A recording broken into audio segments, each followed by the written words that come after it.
नमस्कार दोस्तों, एक बार फिर से आपका स्वागत है आपके अपने यूट्यूब चैनल एके डायरीज़ पर। जैसे आपको पता है कि मिशन टेट के अंतर्गत जो है हमने कल एक क्वेश्चन पेपर डिस्कस करने लगाया था, जेबीटी टेट नवंबर 2019 का, जिसके हमने जो है 10 क्वेश्चन साइकोलॉजी सेक्शन के कर लिए थे। अब नेक्स्ट के क्वेश्चन आज हम करेंगे, देखते हैं मैक्सिमम कितने क्वेश्चंस तक हम आज जा सकते हैं। ठीक है, क्वेश्चन 71 जो है वो आपकी स्क्रीन के ऊपर आपके सामने है। सीखने के प्रथम 3 नियमों का प्रतिपादन किसने किया है?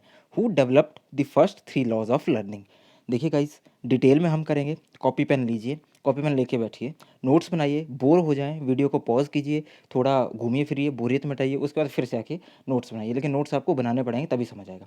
इसको हम डिटेल में समझेंगे। पहले पर आपके आपके पास ऑप्शन है कोहलर। ठीक है, कोहलर का पूरा नाम था वॉल्फगैंग कोहलर। ये जो थे आपके जर्मनी के साइकोलॉजिस्ट थे। ये जो है गेस्टॉल्टवादी विचारधारा के थे। गेस्टॉल्टवादी विचारधारा के थे, ध्यान रखिएगा। और इन्होंने फोकस किया इनसाइट लर्निंग के ऊपर। जो आपके गेस्टॉल्टवादी विचारधारा के जितने आपके साइकोलॉजिस्ट हैं, उन्होंने जो है फोकस किया है इनसाइट लर्निंग पर। और गेस्टॉल्ट का मीनिंग होता है आपका होल या पूर्ण। आपके मैक्स वर्दीमर जो थे, उन्होंने गेस्टॉल्ट की एस्टेब्लिशमेंट की थी 1912 में। ठीक है, कोहलर ने इनसाइट थ्योरी ऑफ लर्निंग दी थी, आपको अच्छे से पता है। अब आते हैं नेक्स्ट, थॉर्नडाइक। थॉर्नडाइक का पूरा नाम है आपका एडवर्ड थॉर्नडाइक। जैसा आपको नाम से क्लियर हो रहा है, अमेरिकन साइकोलॉजिस्ट हैं। और इन्होंने जो है वो आपका 3 लॉ दिए थे लर्निंग के। कौन से? Readiness, exercise and effect. Readiness, exercise and effect. ठीक है, और इन्होंने इसके अलावा क्या दिया था? थ्योरी, ट्रायल एंड एरर की थ्योरी दी थी, बहुत इंपॉर्टेंट। 1913 में trial and error, trial and error, T&E, trial and error की थ्योरी दी थी। और इसमें इन्होंने कैट के ऊपर, बिल्ली के ऊपर जो है अपनी टेस्टिंग की थी। नेक्स्ट आते हैं आपके स्किनर, BF स्किनर। जैसे आपको पता है, ये जो थे अमेरिकन साइकोलॉजिस्ट थे। ऑपरेंट कंडीशनिंग का इन्होंने जो है थ्योरी दी थी। चूहे के ऊपर एक्सपेरिमेंट किया था 1930 में। नेक्स्ट आते हैं आपके पास हल। ठीक है गाइस, हल जो थे आपके, ये जो क्लार्क हल इनका पूरा नाम है, अमेरिकन साइकोलॉजिस्ट हैं। और इन्होंने ड्राइव रिडक्शन थ्योरी दी है। कौन सी? DR theory, drive reduction theory. अब गाइस एक और क्वेश्चन उठता है कि ड्राइव क्या होता है? What is drive? A drive creates an unpleasant state, a tension that need to be reduced। मतलब ड्राइव एक ऐसी स्टेट में हमें डाल देती है, एक ऐसी टेंशन टाइप में डाल देती है कि जिसका अल्टीमेट गोल क्या होता है, वो हमें फोर्स करती है कि हम जो है उसको मिटाएं, उसको जो है ख़त्म करें। जैसे जब हमें भूख लगती है तो हम जो है खाना खाने के लिए प्रेरित होते हैं। आपको पता है भूख हमारी तभी मिटेगी जब हम कुछ खाएंगे। तो जब आपको भूख लगती है, अंदर टेंशन होती है, हाइपर टेंशन होती है, तो वो टेंशन हमें लीड करती है कि हम खाना खाएं। और खाना खाने के बाद वो भूख जो है वो शांत होती है। तो इसका सीधा आंसर आपके पास आ जाएगा Thorndike, Edward Thorndike. Trial and error theory भी इन्होंने दी। और जो है इन्होंने क्या किया? मल्टी फैक्टर या एनार्किक थ्योरी ऑफ इंटेलिजेंस दी। कौन सी? Anarchic theory. एनार्किक याद रखिएगा, एनार्किक थ्योरी और multi factor theory of intelligence. आपके 3-4 क्वेश्चन क्लियर हो गए। नेक्स्ट चलते हैं। देखिए गाइस, IQ का क्वेश्चन पहले भी था। आपको पता है कि एक ही पेपर में जो है वो, देखिए आपका क्वेश्चन जो है वो दूसरी बार आ गया है। ठीक, क्वेश्चन आपकी स्क्रीन के ऊपर है। एक बालक की बुद्धि लब्धि 150 है, वह बालक क्या कहलाएगा? The intelligence quotient IQ of a child is 150, that child will be called. तो आपको पता है कि जो डल होते हैं 70 to 80, नॉर्मल नॉर्मल होते हैं आपके 90 to 110, जीनियस आपके कौन से होते हैं? 140 अबव। ठीक है, तो इसका क्लियर आंसर जीनियस हो जाएगा। इम्बेसाइल या मूड बुद्धि कहाँ से होते हैं आपके? 25 to 50। आपके जो है 4 क्वेश्चन क्लियर हो गए, ध्यान से देखिएगा। नेक्स्ट क्वेश्चन की तरफ चलते हैं। क्वेश्चन नंबर 73 आपकी स्क्रीन के ऊपर है। क्वेश्चन नंबर जो 73 है वो आपकी स्क्रीन के ऊपर है। 1912 में सर्वप्रथम बुद्धि लब्धि का संप्रत्यय किसने दिया? Who gave the concept of intelligence quotient for the first time in 1912? तो ठीक है, देखेंगे। बिने जो थे, ये आपके अल्फ्रेड बिने पूरा नाम है, फ्रेंच जो आपके साइकोलॉजिस्ट थे। इन्होंने जो है IQ टेस्ट का फर्स्ट प्रैक्टिकल किया है। बहुत सारे लोगों को कन्फ्यूजन होता है कि बिने ने दिया है, लेकिन नहीं। IQ टेस्ट का जो है इन्होंने फर्स्ट प्रैक्टिकल किया था, जिसका नाम था बिने सिमोन टेस्ट। बिने सिमोन टेस्ट। अगर आपसे पूछा जाए कि बिने सिमोन टेस्ट के प्रतिपादक कौन थे, तो बिने आपके जो है साइमन अल्फ्रेड बिने। ठीक है, टर्मन जो थे आपके, ये जो हैं ये जाने जाते हैं आपके कि जो आपके बिने साइमन टेस्ट था, इन्होंने इसका अपना वर्ज़न निकाला था। जो बिने सिमोन टेस्ट था आपका, इसका इन्होंने जो है अपना वर्ज़न निकाला था टर्मन ने, ठीक है? इनका पूरा नाम लुईस टर्मन था, अमेरिकन साइकोलॉजिस्ट थे। हल्का हमने जो है पीछे देख लिया, अमेरिकन साइकोलॉजिस्ट थे और इन्होंने ड्राइव रिडक्शन थ्योरी दी, तो इसका आंसर हो जाएगा स्टर्न। इनका पूरा नाम जो है विलियम स्टर्न है और ये जर्मन साइकोलॉजिस्ट है। इन्होंने 1912 में जो है आईक्यू का जो है कंसेप्ट दिया था, आईक्यू का एक चार्ट पूरा दिया था। नेक्स्ट आता है आपके पास क्वेश्चन नंबर 74 है। मनोशारीरिक असमानताओं को क्या कहा जाता है? What do you understand by psychophysical differences? तो देखिए गाइस, इसका सीधा आंसर हो जाएगा पर्सनैलिटी। इसको बोल नहीं सकते क्योंकि पर्सनैलिटी आपका व्यक्तित्व अलग से आगे। एडजस्टमेंट, समायोजन कुछ अलग चीज़ है कि आप किसी चीज़ में एडजस्टमेंट कर रहे हो। इंडिविजुअल डिफरेंसेस, ठीक है, आपका सीधा आंसर हो जाएगा इंडिविजुअल डिफरेंसेस, व्यक्तिगत भिन्नता। क्योंकि मनोशारीरिक असमानताएं, शारीरिक शब्द साथ में जुड़ा हो, इस पर ध्यान दीजिएगा कि शारीरिक असमानताएं पूछा है तो इंडिविजुअल डिफरेंसेस, व्यक्तिगत भिन्नता, और एंजाइटी या चिंता तो आपका हो नहीं सकता, ये आपको क्लियर कट पता है। आपको गाइस देखिए, आप किसी भी टेस्ट में तभी सक्सेस हो सकते हैं अगर आप जो है ऑप्शंस को एलिमिनेट करना जानते हैं। तो आपको सबसे पहले ऑप्शंस एलिमिनेट करने आने चाहिए। एलिमिनेट आप तभी कर पाएंगे जब आपको नॉलेज होगा। नेक्स्ट चलते हैं। देखिए आपका मेमोरी का क्वेश्चन एक बार फिर से आपके सामने आ गया। In what type of memory information can be stored maximum for 20 to 30 seconds? Guys मैं तभी बोलता हूँ कॉपी पेन लीजिए, नोट्स बनाइए, क्योंकि देखिए जब मैं क्वेश्चन पढ़ रहा हूँ ना तो आपके दिमाग में एकदम से इसका आंसर क्लिक हो जाना चाहिए। आपको खुद से आंसर देना चाहिए, अपने मन में आंसर देना चाहिए कि अच्छा इसका आंसर ये होगा, तब मेरे पढ़ाने का फायदा है। अभी तक कितनी वीडियोज आपने देखी, तो कम से कम इस क्वेश्चन का आंसर जो है वो आपको आना चाहिए। अगर इस क्वेश्चन का आंसर नहीं आ रहा है तो आपको कहीं ना कहीं रिव्यू करने की ज़रूरत है। वापिस जाइए, जो नोट्स बनाए हैं उन नोट्स को पढ़िए। अगर नोट्स नहीं बनाए, वीडियोज़ को देख के नोट्स बनाइए, क्योंकि आपके सामने अगर क्वेश्चन पेपर में यही क्वेश्चन आ गया तब फिर आप क्या करेंगे? तो आपको वो चीज़ खुद से देखनी पड़ेगी, ठीक है? देखते हैं।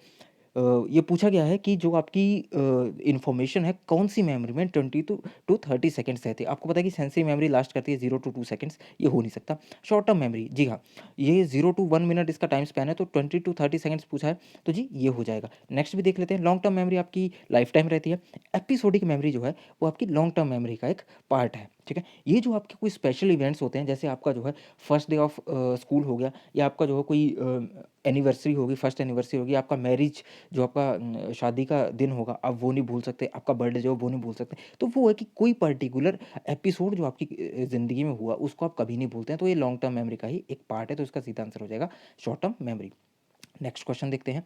जो आपके एरिक्सन थे, इनकी जो साइको सोशल थ्योरी है, इसमें कितने जो स्टेप हैं, कितने स्टेजेस हैं, कितने सोपान हैं? देखिए गाइस, क्वेश्चन एक ये बन गया कि एरिक्सन ने कौन सी थ्योरी दी थी? एरिक्सन ने दी थी आपकी साइको सोशल थ्योरी, ठीक है? साइको सोशल थ्योरी आपकी दी थी एरिक्सन ने, और इसकी स्टेजेस हैं 8 स्टेजेस हैं। 6 जो स्टेजेस हैं वो सब स्टेजेस हैं आपकी कोहलबर्ग की मॉरल डेवलपमेंट थ्योरी की, और 4 स्टेजेस हैं जीन पियाजे की, जो आपकी उन्होंने दी थी चाइल्ड डेवलपमेंट के ऊपर, जो कॉग्निटिव थ्योरी दी थी, वो है उसकी 4 स्टेजेस, ठीक है? नेक्स्ट आते हैं अगले क्वेश्चन की तरफ।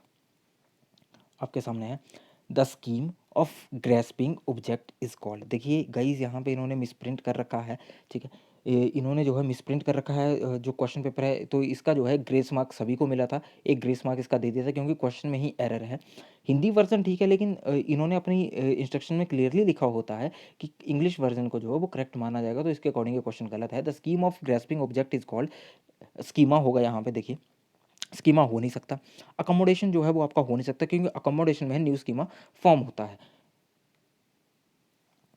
देखिए गाइस, स्कीमा मैंने बता दिया, अकोमोडेशन मैंने बता दिया, इसमें न्यू स्कीमा फॉर्म होता है। अब देखिए स्कीमा क्या होता है?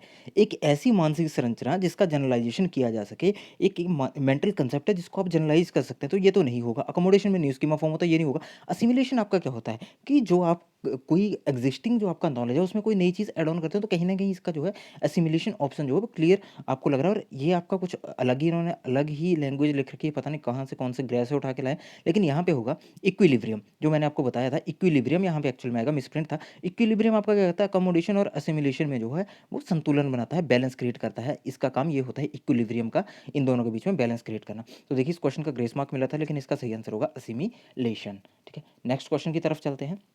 आपकी स्क्रीन पे क्वेश्चन है, classical conditioning principle was given by, अनुबंधन का सिद्धांत प्रतिपादित किया है, किसने किया है? इस क्वेश्चन का भी गाइस ग्रेस मार्क मिला है, क्योंकि इन्होंने जो है जब पेपर प्रिंट करा था तो इसमें बहुत जो है वो आपको पता है गलती कर दी थी। बीएफ स्किनर आपको पास पता है कि इन्होंने जो है ऑपरेंट कंडीशनिंग का जो है लॉ दिया है, इन्होंने पता नहीं क्या लिख रखा है, बेन पेन्नू पता नहीं क्या लिख रखा है। ये होगा आपका इवान पेवलोव।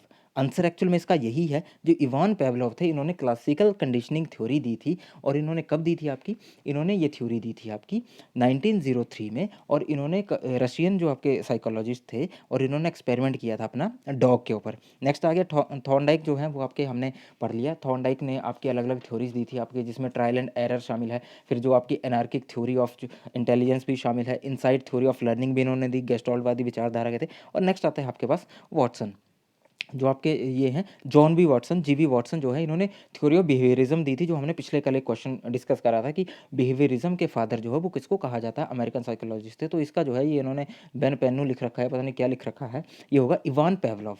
इवान पेवलोव इसका सही आंसर होगा। देखिए हिंदी वर्जन में इन्होंने सही लिख रखा है, लेकिन हिंदी वर्जन को खुद ही बोलते हैं कि कंसीडर नहीं किया जाता, लास्ट कंसीडर किया जाता है इंग्लिश वर्जन को। तो इसलिए इन्होंने इस क्वेश्चन का भी जो है ग्रेस मार्क दे दिया था। नेक्स्ट क्वेश्चन आपके सामने है, there are at least genes in every human cell. हर ह्यूमन सेल में एक मिनिमम कितने जीन्स होते हैं, कि कम से कम कितने होते हैं, ये होते हैं आपके 1 लाख। 1 लाख जीन्स जो हैं वो हर ह्यूमन सेल में आपके पास पाए जाते हैं।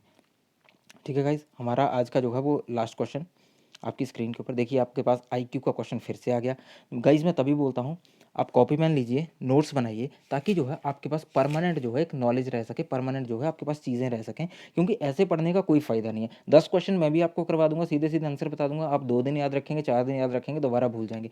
फिर जब पेपर में बैठेंगे तो मुझे बहुत सारी गालियाँ निकालेंगे कि उसने तो पढ़ाया कुछ नहीं। तो अगर ढंग से पढ़ेंगे, स्टेप बाय स्टेप चलेंगे, तो आपका कोई भी क्वेश्चन नहीं छूटेगा, गारंटी मेरी रही। लेकिन अगर आप नोट्स बनाएंगे और रेगुलर क्लासेस को अटेंड करेंगे, ठीक है। देखिए चलते हैं, according to Terman the IQ of the average person is between, कि इन्होंने पूछा है कि टर्मन के अकॉर्डिंग जो है वो आईक्यू जो है वो एवरेज पर्सन का किसके बीच होता है। तो आपको पता है 90 टू 110, बहुत बार हमने पढ़ लिया।